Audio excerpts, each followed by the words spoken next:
A paz de Jesus e o amor de Maria esteja em vossos corações, da qual foi chamados a ser um povo santo no Senhor, graça e paz, da parte de nosso Senhor e Salvador, Jesus Cristo. Salve Maria Imaculada, sempre Virgem. Sejam todos bem-vindos aos nossos canais de apologética. Já vá se inscrevendo. Já vá metendo o dedo no like. Aqui é o nosso lado para quem quer nos ajudar, tá o Pix. pentecostesfabio1@gmail.com. Doe quanto você puder. Ajude os canais católicos, não só o nosso, mas ajude os canais católicos, porque eles estão trazendo a melhora para a sua vida. Eles estão sendo úteis. Você está sendo instruído, você está aprendendo. Então ajude essas obras de evangelização. Você não sabe quantas pessoas estão sendo resgatadas, ajudadas nesse momento com aquele realzinho que você doa, que você ajuda. Tá certo? Combinado? Muito bem. Hoje nós vamos fazer uma refutação pesada ao herege do Augustus Nicodemos. Não é? Quando vem falar na autoridade da igreja, só sai heresia da boca desse homem. E nós vamos mostrar aqui, vocês sabem que há muitos protestantes nas redes sociais, eles não se cansaram de adulterar as Bíblias, ainda continuam adulterando suas Bíblias. De vez em quando eu trago um vídeo mostrando adulterações das Bíblias protestantes, né? Eles são incansáveis no adulterar. E agora eles estão adulterando os livros da patrística. Mentindo com os livros da patrística. Tá cheio aqui nessas redes sociais desses hereges de meia tigela. Essa é a realidade. Veja só. Nós sabemos que Jesus fundou a sua igreja. Sobre Pedro. Não é? A Kéfas. Kéfas em aramaico quer dizer pedra. Em aramaico não existe o termo masculino, Pedro, é pedra, só existe o feminino, pedra. E Jesus falava aramaico quando fundou a sua igreja, não grego, como está Petros no masculino, não. É pedra, é Kéfas. Tanto que você pega nos textos originais, tanto da Vulgata como da Ave Maria, que segue os textos originais, você vai ver Kéfas. Paulo se referia a Pedro como Kéfas, não como Petro, mas como Kéfas. Nas nossas Bíblias em português, tá certo? Lá em João, no capítulo 1, o encontro de Jesus com Pedro, com Simão, ele vai mudar esse nome. Simão significa molengo, fraco, vai para Kéfas, ou Cefas, que quer dizer pedra, rocha. Então Jesus funda a sua igreja sobre a Kéfas, tu és Kéfas e sobre esta Kéfas edificarei a minha igreja. Jesus é a pedra do ângulo, não a pedra do alicerce. Pedro é a pedra do alicerce, né? Tanto que no versículo 20 de Efésios 2, estáis edificado no fundamento dos apóstolos. Então o fundamento foi posto por Jesus, que é a pedra do ângulo de cima, cabeça, sobre a Kéfas, a pedra, Pedro, a pedra da base, corpo. A igreja, a própria Sagrada Escritura vem nos mostrar mais de 12 vezes vem aparecer, 12 vezes, quase mais de 20 vezes vem aparecer nas cartas pastorais que a igreja é o corpo de Cristo. A base da cabeça é o quê? O corpo. O que liga a cabeça ao corpo é o quê? O pescoço, veja, a construção, o alicerce de se sustentar no corpo. Entendeu? O corpo é o alicerce. Então, está no fundamento dos apóstolos e profetas. Veja só, porque Jesus fundou sobre os apóstolos, sobre a Kéfas, sobre Pedro e a sua igreja. E deu autoridade a ela. Não é? E nós vemos que fora dessa igreja não existe salvação. Parece herege desse Nicodemos falar, né, que a igreja se acabou. Repare que ele está dizendo que Jesus mentiu, que a igreja, ele disse que a igreja existiu até o século IV. Mentira.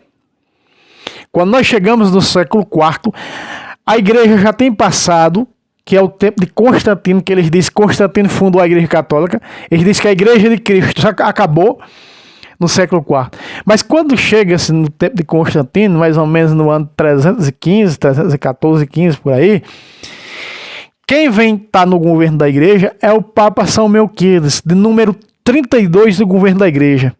Espera aí, aqueles 32 papas passados, Nicodemos, de que igreja era? Dessa igreja que tu está dizendo que se acabou? Não, a igreja não se acabou não, porque se o corpo de Cristo morre, se o corpo morre, a cabeça morre. Não tem essa. Então, a igreja como corpo do Senhor nunca morre, nunca se acaba, porque Jesus só morreu uma vez na cruz do Calvário. E ressuscitou para sempre, não vai morrer de novo. Né? Como nós vemos isso dentro de um contexto teológico. Muito bem. Então, quando Jesus disse, tu és Quefas, e sobre esta Quefas edificarei a minha igreja, e as portas do inferno não podem destruí-la. Espera aí, Nicodemos. Se o próprio Jesus está fazendo uma promessa no fundamento de sua igreja, que as portas do inferno não podem destruí-la, como tu, mero mortal, pecador, herege, vem dizer uma bobagem dessa? Me fala. Sem pé e sem cabeça? Para dar asa à heresia que tu vive. Fundada por homem, que não morreu na cruz e não ressuscitou, o fundador da presbiteriana. Ou ressuscitou, Nicodemo? Não. Então, veja só, para se ter uma ideia fora dessa igreja, quando se apostata dessa igreja, olha o que diz o próprio Jesus em Mateus, capítulo 18, versículo de número 17. Presta atenção. Se recusá-los ouvi-los, dizei à igreja, e se recusar ouvir também a igreja, seja ele para ti como o quê? Como um pagão. Então quer dizer que fora da igreja a pessoa é o quê? Um pagão. Quem não professa a fé católica, da igreja, que é a igreja fundada por Cristo, ele é o quê? Um pagão. E a Bíblia está dizendo, não sou eu. Fora dela, da qual não há salvação. Se nós vermos quando Jesus deu autoridade ao magistério da igreja, em Lucas 10,16, eis que vos envio. Quem vos ouve, a mim ouve. Ele diz, quem ouve a Bíblia, quem ouve, eu envio a Bíblia, e quem ouve a Bíblia, a mim ouve. Não, Jesus não está dizendo isso. Jesus está dizendo isso à sua igreja, está dando autoridade à sua igreja. Autoridade, se você vê o 19 do 16, autoridade de ligar e desligar. Quem for desligado dela, está desligado do céu. Está claro isso aqui. Está claro demais. Não tem mimimi nem chororô. Essa é a realidade. Então preste atenção. Jesus deu autoridade à igreja. Tanto que em Mateus, se você pega, em Mateus não, em Atos, para poder se salvar, Jesus colocava o povo dentro da sua igreja. Atos 2, preste atenção. Atos 2, você pode pegar aí do versículo 42 ao versículo 47. Em 42 eles estavam o quê? Na doutrina dos apóstolos, nas reuniões comum e na fração do pão, na Eucaristia. Veja a comunhão com a igreja de Cristo. Se você vê todos os dias, no versículo 46, diz, todos os dias tinha a celebração do pão nas casas. No versículo 47, parte B, diz, o Senhor cada dia colocava mais pessoas, juntava mais pessoas a eles que estavam a caminho da salvação. Veja, na doutrina dos apóstolos, então se não está na doutrina dessa igreja fundada por Cristo, não tem salvação. Não tem salvação fora dessa igreja. Até para dar um glória a Efésios 3:21, tem que ser dentro dessa igreja. Não existe salvação fora dessa igreja. Então, como eles vêm adulterando a patrística, hoje eu vou mostrar 10 palavras para vocês, meus irmãos. 10 palavras dos santos doutores da igreja, o que eles falaram a respeito da igreja. Tá certo? Nada melhor que aprender sobre a igreja com estes grandes mestres. Olha só. A igreja recebeu a chave do reino dos céus para que se opere nela a remissão dos pecados pelo sangue de Cristo e pela ação do Espírito Santo. E é nesta igreja que a alma revive, ela que estava morta pelos pecados. Quem não crê que a igreja lhe perdoa os pecados, a esse não lhe será perdoado os pecados. Quem disse isso? Santo Agostinho de Hipona, filho na fé de Santo Ambrósio. Eu vejo aí muitos protestantes adulterando os escritos de Santo Agostinho, né? Mas que vergonha, mas que figura para vocês, né? Vocês adulteraram que só a Bíblia, ainda continuam adulterando. Só de Bíblia atualizada de vocês, existe várias de Bíblias Só de Bíblias atualizadas que vocês já inventaram. Fora a primeira atualizada, João Ferreira de Almeida, já tem, várias. A Bíblia não pode mudar. Pode mudar as pessoas, agora a Bíblia não. Ela não pode mudar, mas vocês modificam, vocês adulteram para suas próprias condenações. Olha só, vamos lá. Se na igreja, ainda continua Santo Agostinho, 2. Se na igreja não existe a remissão dos pecados, não existiria nenhuma esperança, nenhuma expectativa de uma vida eterna e de uma libertação eterna. Rendamos graças a Deus que deu à sua igreja um tal dom. Santo Agostinho está referindo-se ao quê? A João, capítulo 20, versículo de 21 a 23. Assim como o Pai me enviou, eis que eu vos envio. Receba o Espírito Santo, aqueles... E esse é o sacramento que Jesus institui depois que ele ressuscita. Protestante vem me refutar nos comentários, né, mostrar, olha, lá na cruz, Jesus perdoou sem precisar de padre para confessar. Lá o Dimas, né, o ladrão convertido na cruz. Mas espera aí, ali foi antes de Jesus morrer. Depois que Jesus morreu e ressuscitou, ele institui isso aqui. Mas vocês não aprendem mesmo, né? Vocês dão uma de João sem braço mesmo, né? Comigo não cola não. Sempre lembrando que esses vídeos é 100% para católicos. Olha só. Então ele diz, receba o Espírito Santo, aqueles que vocês perdoarem os pecados deles, a autoridade que Jesus dá à igreja de absolver pecado. Eles serão perdoados. Aqueles que vocês não perdoaram não serão perdoados. Fora da igreja é o quê? Seja praticam o quê? Pagão. Pagão não entra no reino dos céus. Não se salva. Por isso, teologicamente, biblicamente, nós podemos estudar todas as passagens do Novo Testamento, você vai ver que não existe salvação fora da igreja de Jesus Cristo. Existe assim, para uma pessoa que morreu como um índio, que não foi evangelizado, assim, Deus salva por caminhos desconhecidos. Mas aqui nós estamos sabendo qual o caminho de salvação, quem come da minha carne, bebe do meu sangue, tem a vida eterna, eu vou ressuscitar no último dia. Não é, Jesus não diz quem como símbolo, quem como representação, não. Então, Jesus é claro, e a Sagrada Escritura e os santos padres da igreja, os santos doutores, hoje, trazendo aqui 10 frases dos santos doutores da Santa Madre Igreja, mostrando, né, a importância dessa igreja para a vida do cristão. Você está entendendo? Você está compreendendo? Sim ou não? Mas claro de que isso não canta um galo. Então, Jesus deu a autoridade à igreja de perdoar pecados. Então, quando nós buscamos um padre, no século IV, nós vemos aqui em Atos dos Apóstolos, por exemplo, Atos dos Apóstolos 19, 18, confessava os pecados publicamente. O presbítero, o apóstolo, o bispo perguntava, vocês perdoam os pecados? Perdoamos. Então, teus pecados estão perdoados, em nome do Pai, do Filho e do Espírito Santo. Que Jesus disse, o Pai que me enviou, eu digo a vocês, receba o Espírito Santo. Então, Pai, Filho e Espírito Santo, tem que ser em nome da Trindade. Perdão dos pecados. Nós vemos lá na carta aos Coríntios, né? São Paulo perdoando o cara que estava com a madrasta, né? Aqui em Coríntios, olha só. E São Paulo diz o que é ele? Se você pegar na Vulgata Latina, tá excepcional, tá demais. São Paulo diz, se vocês perdoam, eu também perdoo. Olha só. Quando recebe ele na igreja, presta atenção. Aqui no capítulo 5, 1 Coríntios capítulo 5, até o versículo 5, vai mostrar o pecado que esse homem cometeu. 3 anos depois, ele é recebido na igreja, 2 Coríntios, vamos lá. De que maneira ele é recebido? Ele é recebido assim, ó. Olha o que São Paulo diz, ó.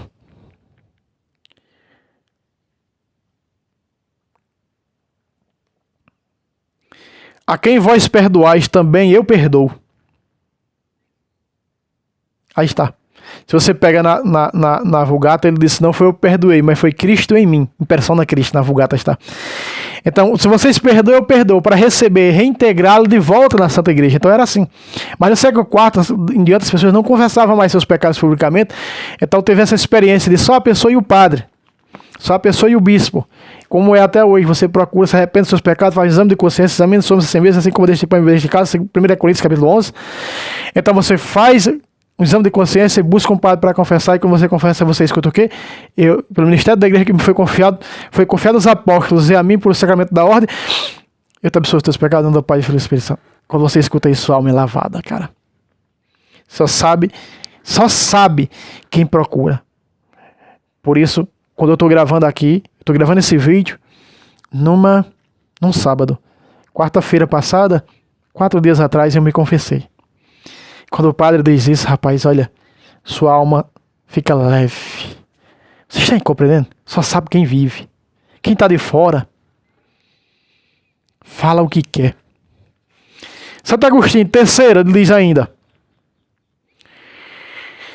fazei-vos corpo de Cristo, que quereis viver se quereis viver no Espírito de Cristo. Somente o corpo de Cristo vive de seu Espírito. A igreja é o quê? O corpo de Cristo. Uma giganta doutora da igreja disse: em tudo me sujeito ao que professa a Santa Igreja Católica Romana, em cuja fé vivo, afirmo viver e prometo viver e morrer. Quem disse isso? Uma doutora da igreja, Santa Teresa de Ávila. São Paulo diz, escrevendo aos Romanos, né? No capítulo 1, no versículo 7, vós da igreja de Roma sois santos do Senhor. No versículo 8 diz: vossa fé será proclamada universalmente. A igreja da fé romana, a fé da igreja romana, da igreja católica romana, é universal. Certo? E olha, 1 de Pedro 5,13, a igreja escolhida que está em Babilônia, que está em Roma, a igreja escolhida, vos sauda. O ancião e a senhora eleita, segunda carta de João, só tem um capítulo, verso 1. O ancião, o líder da igreja, e a senhora eleita, a igreja. Falando de Roma, o ancião líder, né? Que é tido como ancião, o líder da igreja. No texto hebraico. São Francisco de Sales, outro doutor da igreja, disse: a igreja quer submeter para sempre meus escritos, minhas ações, minhas palavras, minha vontade e meus pensamentos. São Francisco de Sales. Certo?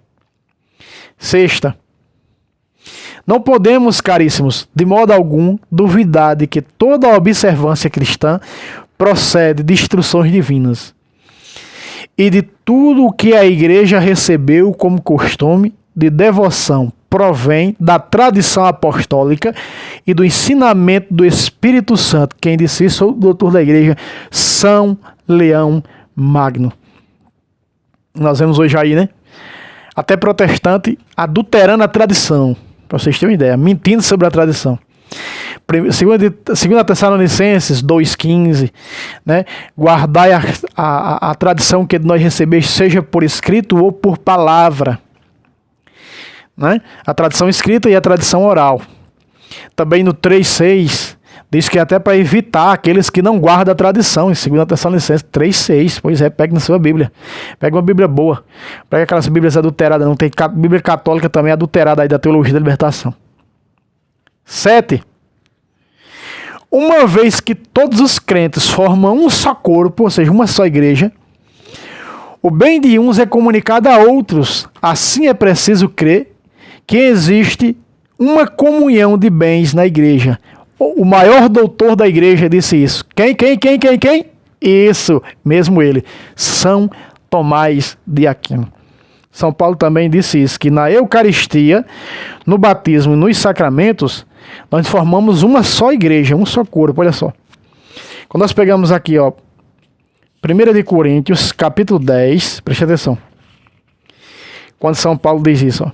1 de Coríntios, capítulo 10, versículo de número 16 em diante. O cálice da bênção que consagramos não é a comunhão do corpo de Cristo, do sangue de Cristo? Está indagando os coríntios. Sim, Paulo, é. E o pão que celebramos não é a comunhão do corpo de Cristo? Sim, Paulo, é. Uma vez, ao 17, ó. Uma vez que há um único pão, ou seja, um único pão eucarístico, não existe dois pães. Paulo está dizendo que só existe uma só fé. Efésios 4, 5, uma só fé, um só batismo, é claro. Essa é a hermenêutica, não é? É pura. Não existe duas fés. Não existe fé no plural, fé no singular. Ó, uma vez que há um único pão descido do céu, Jesus Cristo. 6,51 de João. Uma vez que há um único pão, nós, embora sendo muitos, universalmente, formamos um só corpo, ou seja, uma só igreja, porque todos nós comungamos desse único pão. Aí está. Uma só fé. Na Eucaristia, formamos um só corpo. Na Eucaristia, formamos uma só igreja. Cristo não tem 2 corpos, nem 3, nem 50 mil, mais de 50 mil seitas que há por aí. Você acha que Jesus tem mais de 50 mil corpos? Não. Jesus tem um único corpo, porque ele é cabeça, ele tem um único corpo e ponto.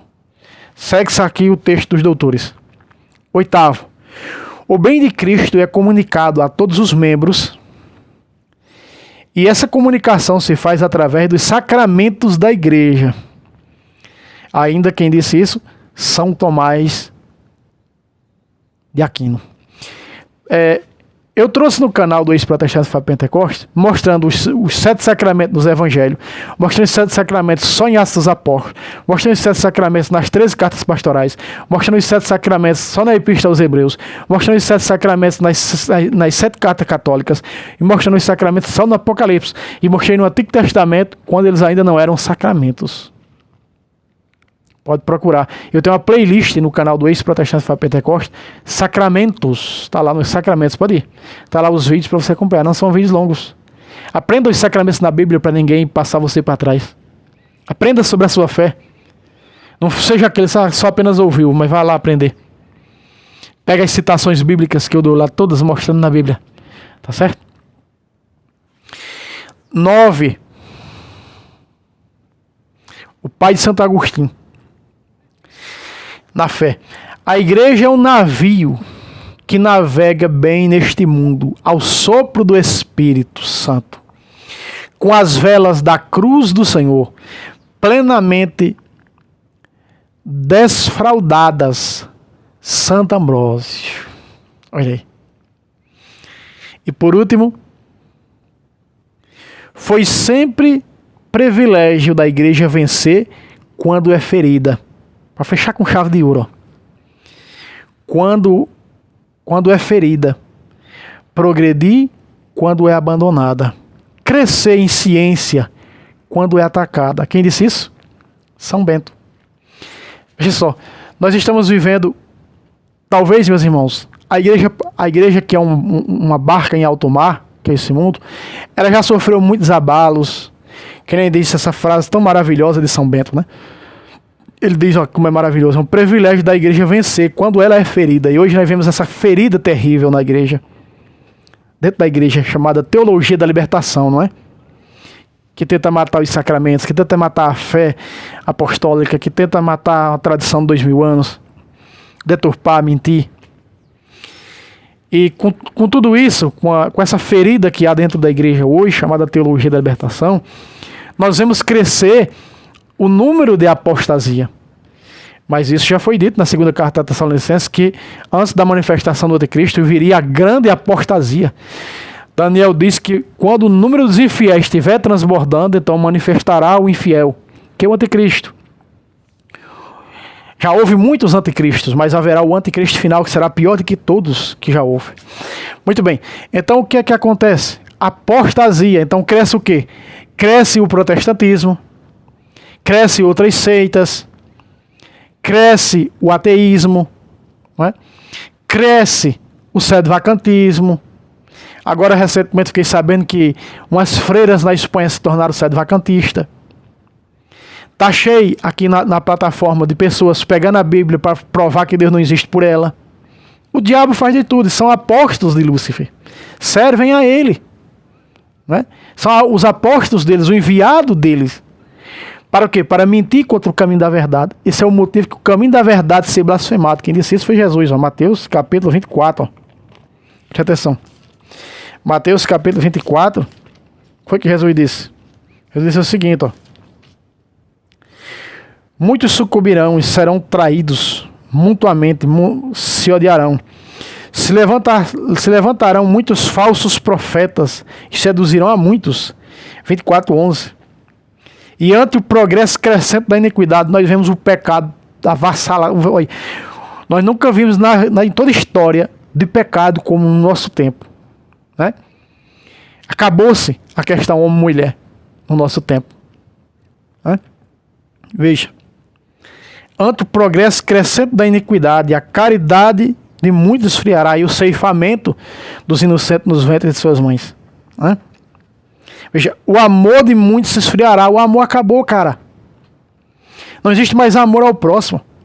Existe mais amor ao quê? A um ovo de tartaruga do que ao ser humano. O ser humano você pode ceifar e jogar na lata do lixo, cara. Pode, né? Ceifá-lo das formas mais cruéis que possam existir nos ventres de suas mães. Não existe mais amor, cara. Está dizendo que quando o amor esfriar, a emanação de apóstata crescerá muito. Nós nunca vimos tão grande apostasia como nos nossos tempos. É o sinal dos tempos finais, né? Pois é. Nós fechamos com chave de ouro essa frase de São Bento.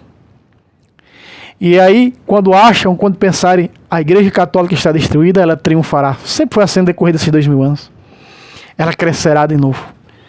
Sempre lembrando que muitos estão aí atacando o Papa. Comigo não. Você que ataca o Papa, faça favor de desaparecer do meu canal. Faz favor, tá certo? Olha só, foi sempre privilégio da igreja vencer quando é ferida, progredir quando é abandonada.